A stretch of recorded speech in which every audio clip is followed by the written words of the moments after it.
존나 싫어.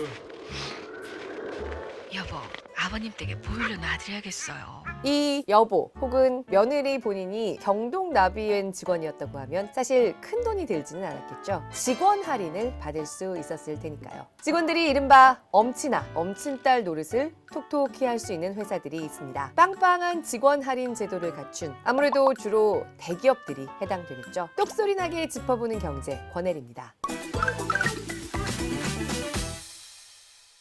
이를테면 대한항공에 다니는 아들 또는 며느리가 있다? 본인은 물론이고요. 아버지, 어머니, 시아버지, 시어머니. 한 분당 항공권 비용 20만 원 정도만 쓰면 유럽, 미국 다 태워 보내드릴 수 있습니다. 혜택이 가족 이상으로 확장되는 경우도 현실적으로 많이 보게 됩니다. 삼성전자, LG전자 다니는 친척이나 친구한테 부탁해서 TV, 냉장고, 에어컨, 스탠바이미 싸게 장만해 보신 분들도 있을 겁니다. 그런데 이런 직원 할인 찬스, 주변에 베푸는 사람이나 부탁하는 사람이나 좀 따져봐야 할 문제가 생겼습니다. 좋은 회사에 다녀서 얻을 수 있는 큼직큼직한 할인 혜택들, 여기에 세금이 붙게 생겼다는 겁니다. 각종 직원 할인 혜택을 월급을 그만큼 더 받은 걸로 봐야 할까? 직원이 받아간 근로소득으로 볼 수 있을까? 그래서 소득세를 매길 항목일까? 아닐까? 이게 오래된 논쟁거리였습니다. 이게 확실하게 정해졌습니다. 소득이 맞다고 정해진 거죠. 내가 다니는 회사나 계열사의 제품 또는 서비스에 대해서 내가 받을 수 있는 할인 혜택도 모두 근로소득이다.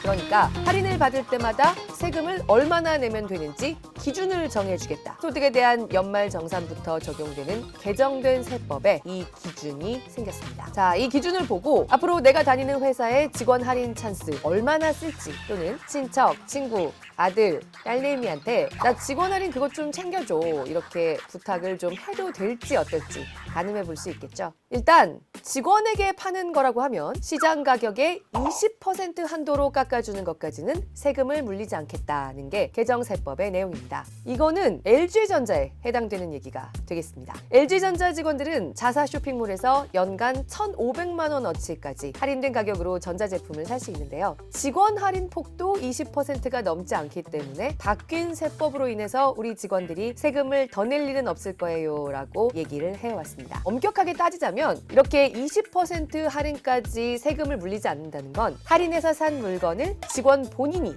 직접 쓸 때에 한해서입니다. 제가 쓸게요 하고 엄마 드리면 전부 다 세금을 물린다는 방침입니다. 하지만 뭐 식기세척기에 이름표를 달아서 돌리는 것도 아니고요. 제가 여기에 대해서는 더 자세하게 말씀드릴 일까지는 아닐 것 같고 그냥 여기까지만. 그렇다면 자사 제품 할인을 20% 넘게 받았다. 그러면 그 할인에게는 다 세금을 매긴다는 건가? 연봉으로 다 잡겠다는 건가? 그것도 일단은 아닙니다. 60, 70, 80%까지 할인을 받아도요. 연간 240만 원까지는 역시 세금을 매기지 않기로 했습니다. 이를테면 의류회사에서 만든 코트랑 양복, 백화점에선 다 해서 200만 원어치를 나는 직원이기 때문에 50% 할인을 받아서 샀다. 그러면 할인받은 금액은 100만 원이겠죠. 240만 원보다 이 돈이 적으니까 이건 세금을 물리지 않겠다. 할인폭이 컸어도. 즉 시가의 20% 또는 연간 240만 원. 이 두 가지 기준 중에서 더 큰 금액을 골라서 그 이상에 대해서는 세금을 매기기로 했습니다. 어떤 회사가 제일 영향을 많이 받을까요? 네.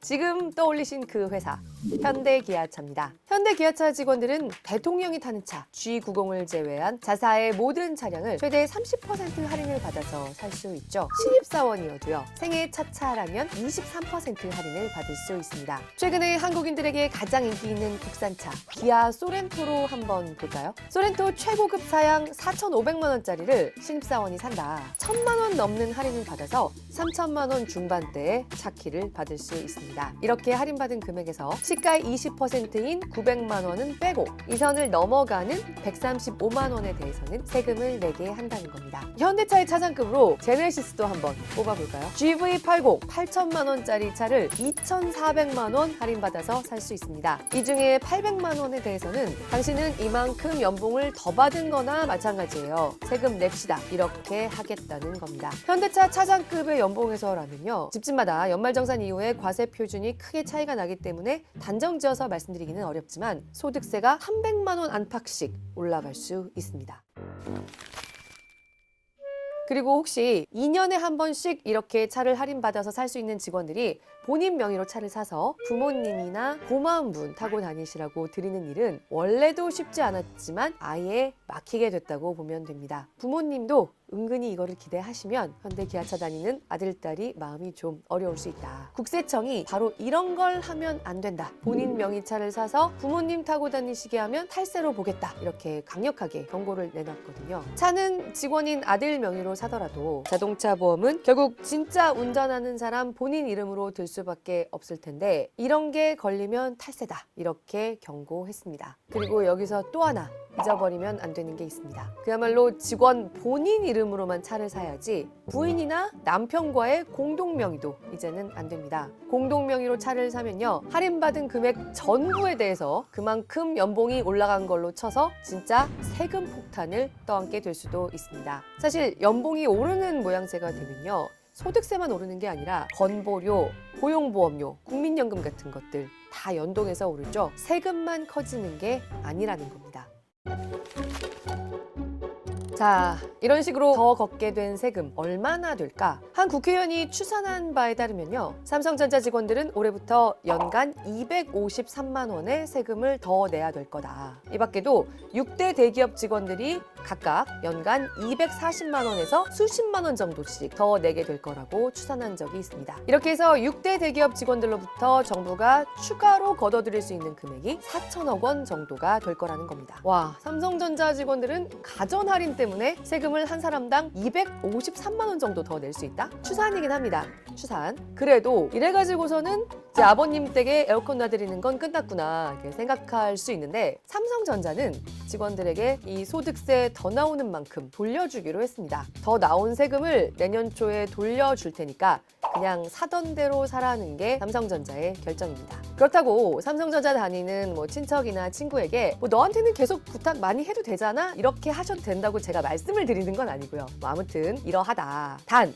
이거 한 가지는 꼭 말씀을 드려야 할 것 같습니다. 만약에 삼성전자 다니는 친구를 통해서 산 최신 휴대폰을 2년이 지나기 전에 당근마켓 같은 데 올렸다가는 친구가 아주 곤란해질 수 있다. 직원 할인으로 산 고가의 전자제품은 2년 안에 시장에 나와선 안 됩니다. 자, 그렇다면 이 맛에 항공사 다닌다. 그야말로 효도 찬스의 최고봉, 항공권. 이건 어떻게 될까요? 대한항공에 다니는 직원들은 연간 수십 장의 항공권을 최대 90% 안팎씩 할인을 받아서 본인도 탈 수 있고요. 직계 가족들에게도 드릴 수 있죠. 정부의 입장은 확고했습니다. 시가 200만 원짜리 유럽 항공권으로 엄마 여행을 보내드렸다? 그러면 당신이 연봉을 더 받은 걸로 보겠다. 과세하겠다. 이렇게 답변해왔습니다. 본인이 쓴 항공권이 아니라면 전액 과세 대상이라는 겁니다. 대한항공 측은 일단 이렇게 바뀐 세법을 직원들에게 내주고 있는 항공권 할인 혜택에 어떻게 얼마만큼 적용시켜야 할지 아직까지 내부 검토 중이라고 제게 밝혔는데요. 당장 다음 달까지는 결정이 돼야 될 문제인데 답을 좀 빨리 찾아야겠죠.